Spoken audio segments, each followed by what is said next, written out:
What's up, everybody? Welcome to the rLounge. You're still bi?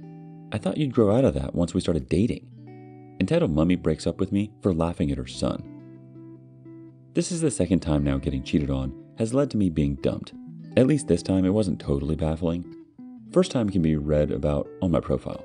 Also to my followers waiting on the end result of Creepy Lunger, the court date is set for July. I will update you after. So, I've been dating this guy for about 4 months now. He's not my usual type, as he's very naive and sheltered, whereas my life has been a joyous ride of how in the name of flapjacks did I survive that BS. He's nice and funny. We met at university, and for the most part, it was fine. There were a few red flags, like his mom still irons and folds his undies and socks for him. But let's be real, people in their early 20s still living at home is not even a shocking thing anymore. I just think it's a bit psychotic to iron socks, but hey, that's just me. Anyway, on Saturday, he went out for a lad's night with his friends. He hooks up with a girl, they have sex, and yesterday she messaged me on Facebook to basically say, "Sorry, I was drunk and slept with your boyfriend. I had no idea he was in a relationship. I'm really sorry." I was fine with it. Thought it was nice for her to reach out and let me know. She's really cool. We chatted a bit and decided to go grab a Costa together on Thursday. I like talking to her, and we have a lot in common. This is completely platonic. I mentioned in my last post, monogamy isn't really my thing. Unless we've had a discussion and agreed to be monogamous, I do not care. I don't tend to sleep with people in general. I have a low sex drive due to pure exhaustion and cancer. So if you want it and I'm not up for it, go get it somewhere else. I don't care. Just use condoms and don't be with the same person multiple times because there is a difference between casual sex and multiple relationships. He gets home and I casually mention she messaged me and we've been talking and reassure him I don't mind that he slept with someone else. Just would prefer in the future he wears a condom and hope he wouldn't mind getting tested before we sleep together again. He was fine with all of that and was really surprised how well I took it.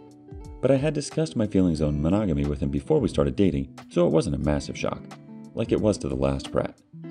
Then I make an offhand joke saying, "Next time you decide to sleep with a hot girl, let me know, and if I'm up for it, maybe we can turn it into a threesome."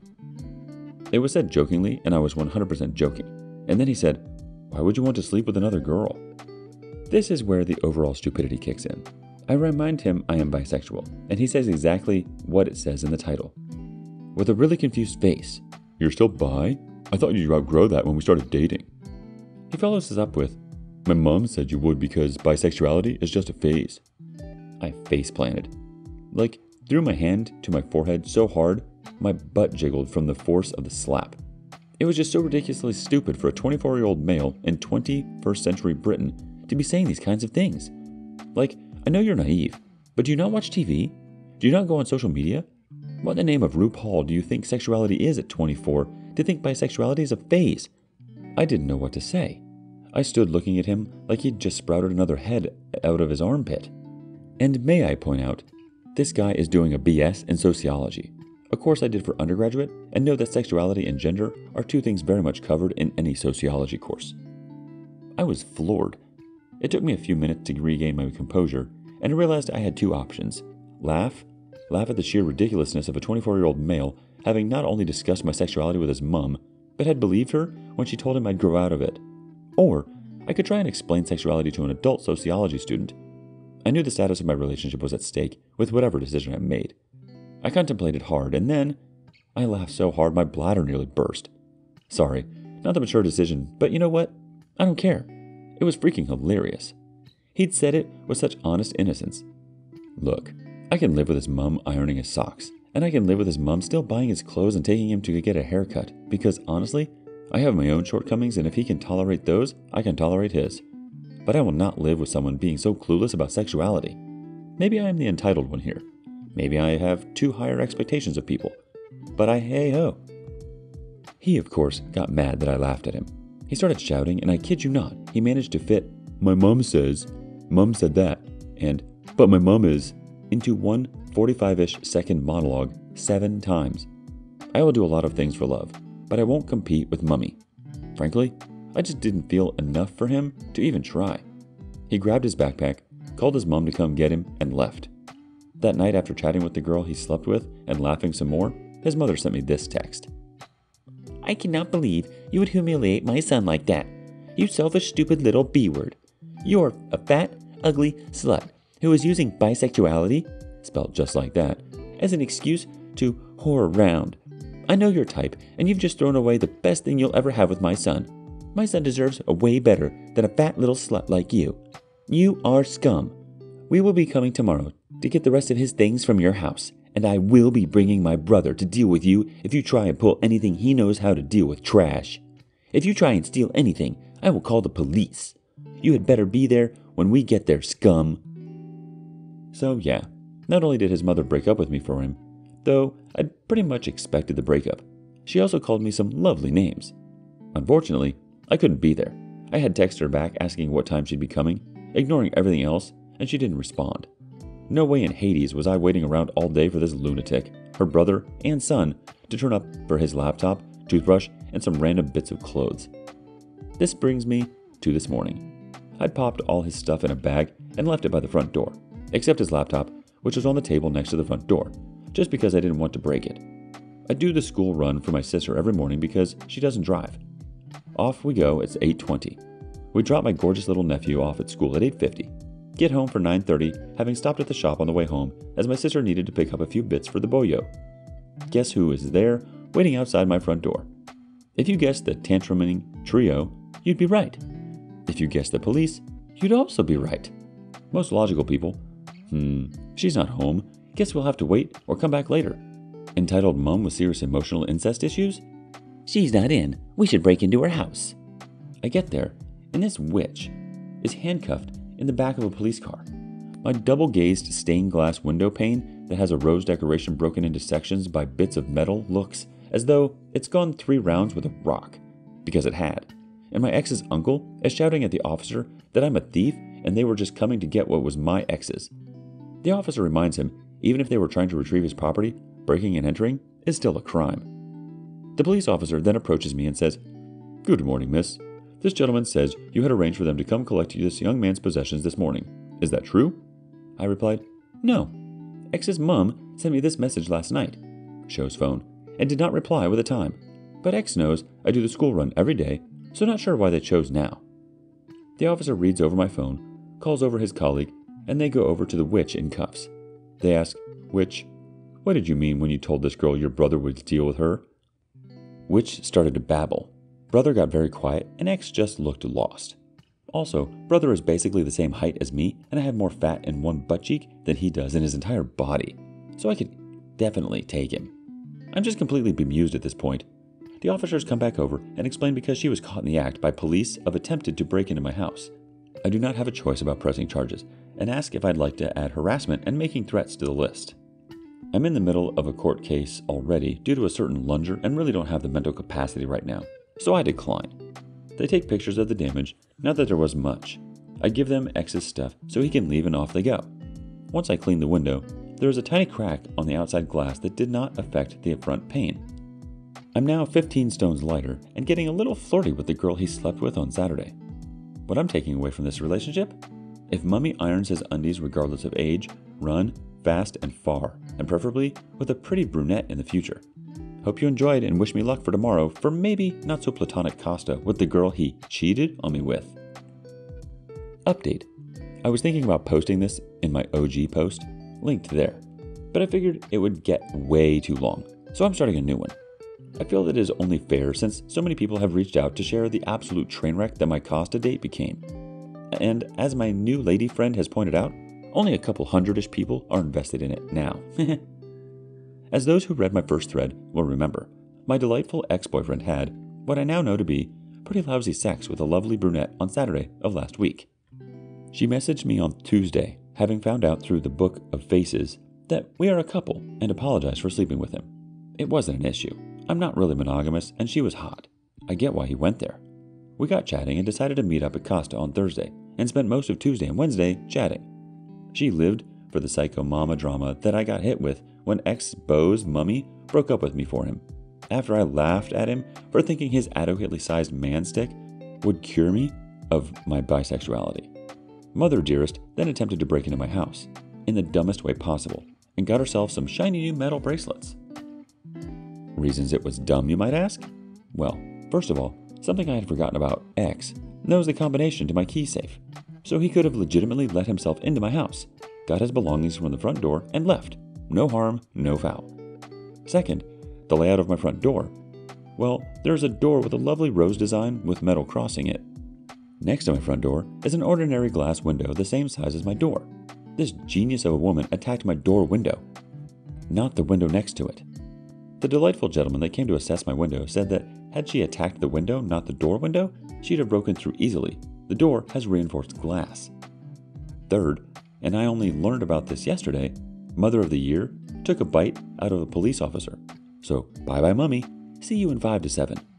From what I was told during my date, Mummy has earned a nice little ankle bracelet until court. I'm not sure of the exact details, but hey-ho, not my circus. So now we get to the nitty-gritty. The date itself. Everything was fine. She looked beautiful. I looked, well, like me. I got the new Aero Caramel hot chocolate. She got a cappuccino. We are sat down, my back to the door. A few minutes in, she lets out this adorable little half-gasp, half-chortle. She's staring behind me, so I whip myself around, and guess who I see? If you guessed the Great Bye Slayer, you'd be right. If you guessed Uncle Baguette, you'd also be right. I'd told X about my meeting with Brunette, and he'd decided, in his infinite wisdom, to come along and try to reason with me. I look back at the date. She's excited. We had already established that she is a drama whore, and this was already better than Corey. It's a soap opera.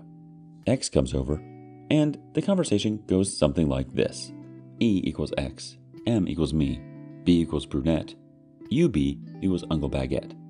The description is in the last post as to why he's called that. Hey, can we talk? I don't think we have anything to talk about. We need to talk about us. There is no us. You broke up with me. Well, technically, his mother did, smirking. Yeah, but I'm not controlled by my mother, and I should have a say about our relationship. Our relationship is over. Your say became irrelevant when you let your mother attempt to smash my door in. She was only trying to protect him from you stealing his stuff. Cue eye roll from me and B. Look, we both made mistakes. Can't we just go somewhere and talk about this together? No, you can't see she's moved on, and if you don't mind, you are disturbing our date. Well, at this point, E looked like he'd just been slapped. UB looked like he wanted to slap me, and I was just done. E then asks, Is this a date? I thought you were just hanging out. Well, yeah. Turns out your magical penis failed to knock the gay out of me too, so we figured why not? Thanks for giving me such a glowing recommendation, by the way. I'm a little bit in love with her at this point. I kid you not, she said it in the smuggest voice possible, while I tried not to choke on my marshmallows. Not a euphemism. He stammered, stuttered, and just kind of blinked a lot like he couldn't believe what he was hearing. Baguette at this point is raging, like if this was a cartoon, steam would be coming out of his ear. But being the smart little breadstick he is, he kept quiet and threw us a look that Sheldon Cooper would have been envious of. Honestly, I kind of feel bad for poor X. He's got a lunatic for a mother, a stick man for an uncle, and really no clue what the real world is like. He just kind of exists in his sock-ironed bubble. At this point, I knew it was time to go before things escalate. My darling drama-digging date had provoked Uncle Chopstick enough, and I just had no more time for these people. I stand up and politely said excuse me to Uncle Dearest. Despite his clear fury, properly trained British people tend to break out in hives if they aren't a little polite.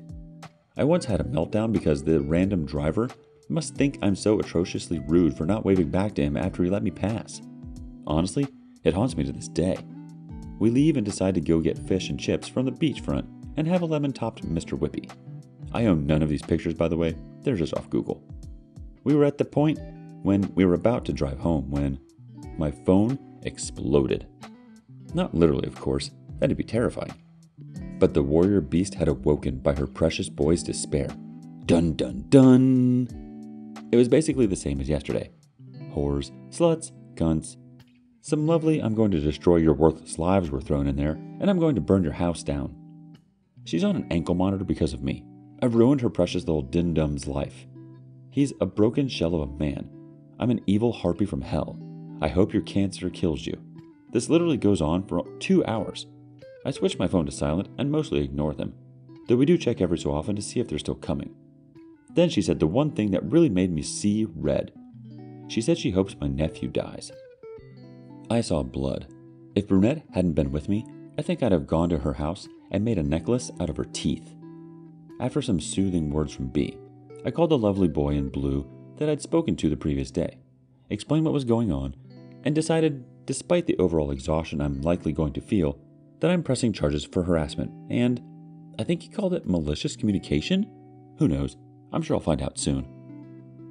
He came by once we were back at my place, went through my phone, diddled with some stuff, and said I'd have to come into the station on Monday to do other stuff I'm not quite clear on. Honestly, while all this was going on, it felt like an angry lioness was prowling around inside me, ready to jump on the neck of the next thing that approached.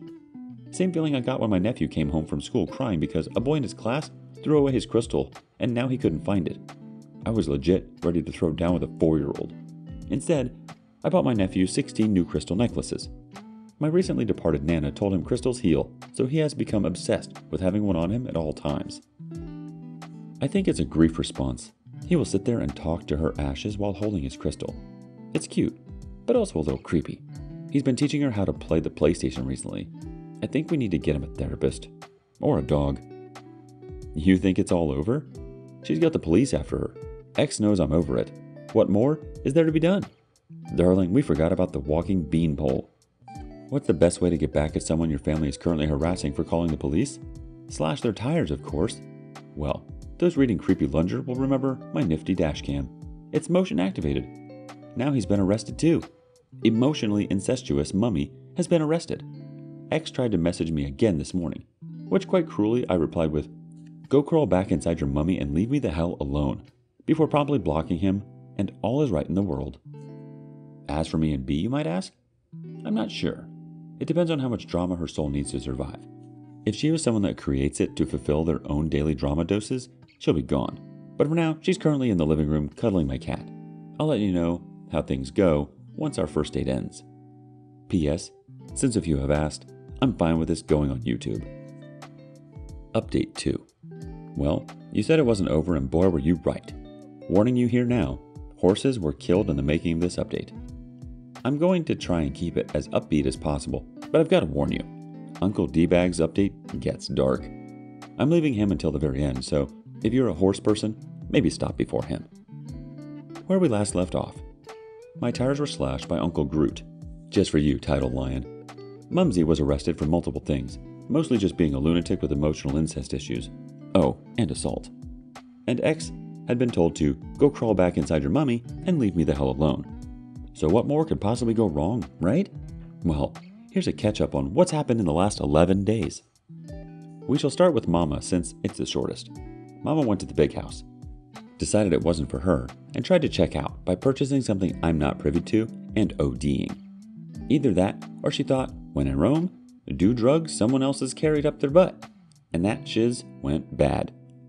She's currently in the hospital. I do not have a massive amount of details on what's what, or what will happen when she's discharged, as the police have mentioned psychiatric evaluation, which is desperately needed, I agree. Despite everything, I wish her well and hope she gets the help she needs, or the attention she craves. Do I believe it was a genuine suicide attempt? Not personally, but I was also raised by a narcissist, so I'm always skeptical about narcissist attempts on their own lives. Regardless, I hope she gets help. How do I know about Mama's OD, you might ask? Well, Wonder Kid showed up on my doorstep on Saturday, drunk as a skunk, and ended up spending the night in my spare room. He was completely blotted. He went through the entire drunk scale. One moment, he was angry. Then he was telling me how much he still loved me. Then he was suggesting a threesome with B and I, and then he passed out on the spare bed. B and I rolled him over and put a Kylie sheet under him to keep the mattress protected in case of accidental bladder release, and left him be. Sunday morning comes, and he was not all right. The events of Uncle Butthead happened the day after Mama OD'd, so X was pretty overwhelmed. Look, X is like a chick that's fallen from his nest. He doesn't know how to fly yet, doesn't know how to feed himself, and without someone to look after him, he'd probably be eaten by a cat. I feel for him, I really do. He just kinda got caught up in his mother and uncle's bat crap craziness. He has made mistakes for sure, so have I. He's so innocent. I shouldn't have gone there with him, to be honest. We were never compatible, but I was grieving, and he was nice. He's got no choice not to be a mama's boy now, and is spinning out. We found him a counselor online because our university services have a long wait list. He honestly truly believed his mother would sort everything for her precious baby. He honestly thought Uncle would do what he did. He cried a lot, and B and I did our best to console him. But his life has been more or less torn apart by all this. He's thinking of transferring his credits down south so he can live with his sister. She's a genuinely mature adult who has no contact with Mama for a reason. She'd be good for him. But that's his journey. I wish him well, and believe me, sober, the amusement that his ex and his one-night stand were together had him laughing despite the madness. I think now he's had some time away from the devil on his shoulder, he's seeing sense. I can only hope the best for him from here on out. B and I? Well, we are together. She's crazy, I'm crazy. We both have terrible taste in men. It just works. It's still only like 2 or 3 weeks in, but it's nice and relaxing. She's not as drama-seeking as I feared. She enjoys drama as much as Reddit does, but she's pretty level-headed and kind. We shall see. I'm not holding out for a happily ever after, but after she makes me feel sexy again, which is a feat, as anyone going through cancer treatment will tell you. For now, she's what I need, and my cat likes her. I've not introduced her to Nephew, though. I'm sure many Redditors will be happy to hear Nephew is in therapy and would be doing fine if he didn't have the pox. Poor baby looks like he lost a fight with a beehive. Thankfully, all us adults had them as kids and are safely unaffected, though I start to itch every time I look at him. Cat tax. Mother and daughter in kitten mode. Black and white is mine, brown is my dad's, but is my cat's mum. With that cuteness. End it here if you are satisfied. Sadness warning ahead. Uncle's update. Uncle Brain Damage was charged and released. He made a deal to pay me back for the tires in full, and I took it because I'm a broke A university student and money. It would have taken way too long to get the money back going through courts, so it just seemed easier. He is now in custody, so let's get on with that part of the story. I have older brothers. They're basically useless lumps of men who ride horses and play PlayStation. It's gotten to the point where if they aren't attached to a remote or a horse, I don't recognize them. They be small, because they be jockeys. Fun fact about jockeys, they are freakishly strong for such tiny humans. So Uncle Whippet decides that if he can't take his beef up with me, he's going to take it up with my brothers, because he's clearly a mature gentleman, not a high school student. Did I mention that this tall glass of week-old water is in his 40s? But being the coward he is, he's not going to confront 2 small, freakishly strong gamers. No. The great intelligence decides that whilst my brothers were riding out with a bunch of other riders coming back from the gallops, to drive up behind them and start blaring his horn. Now, for those who don't know this basic information, you don't do that. Horses get startled very easily, buck, kick, and generally run for dear life when scared. If you did this from the front, maybe since they can see you, they'd be scattery, but controllable, or they'd be freaked out. And these weren't yearlings, so they are used to being on the road. But coming up from behind and basically scaring the hell out of them is a big no-no. A sad fact about horses.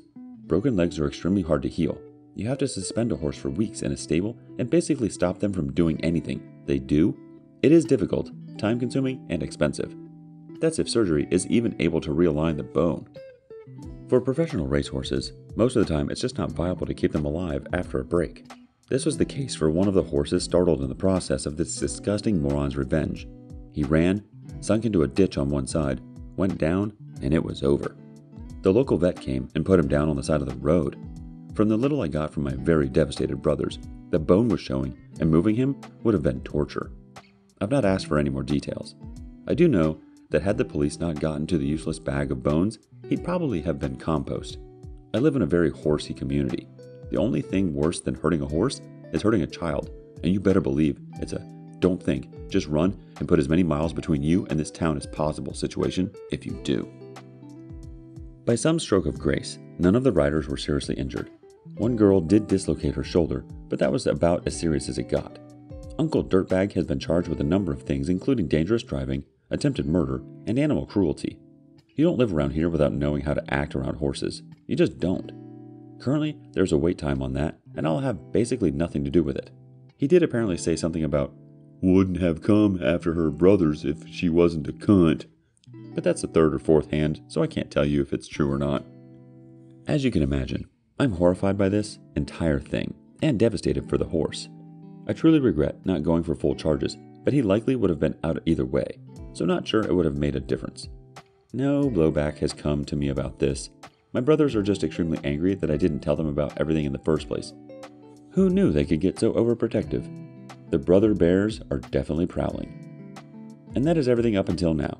Sorry it's not the lighthearted tale of woe everyone was expecting, but even I can't make what's happened funny. It's just been one of those weeks and I'm mentally too exhausted to try.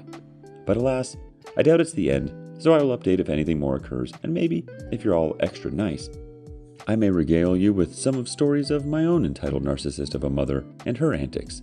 Small highlights include the time she was caught shoplifting from charity because she needs it more, the time she took us on holiday on her ex's card, then was shocked Pikachu when he kicked her out, or the time Santa died.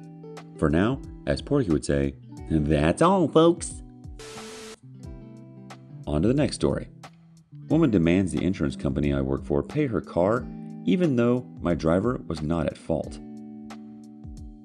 So I work as a claims adjuster for an auto insurance company, and it never shocks to amaze me just how entitled some people can get. I have a woman whose daughter was involved in an accident with one of my clients. Her daughter made a left turn after failing to yield to my driver, and the police report also states the daughter was at fault for failing to yield. My driver states she had braked and swerved to try to avoid and was traveling on a 45-mile-an-hour road, so no evidence to support speed. The other driver's insurance has already accepted that their driver is at fault and paid my driver for her damages. The other driver was not very cooperative.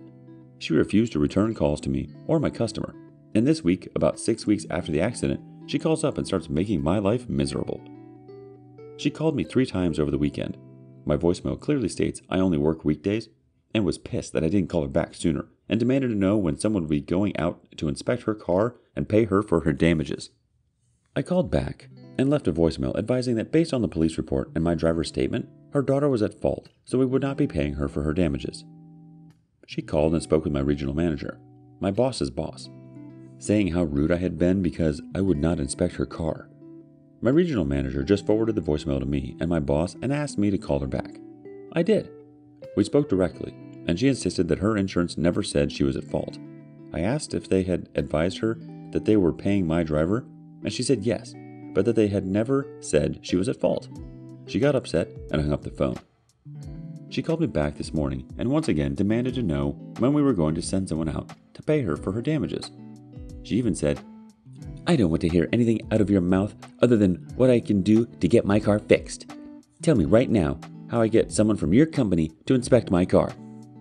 I tried to explain to her that we wouldn't be inspecting since we were not paying out. She just kept talking over me and insisting that we were going to pay for her damages because her daughter was not at fault.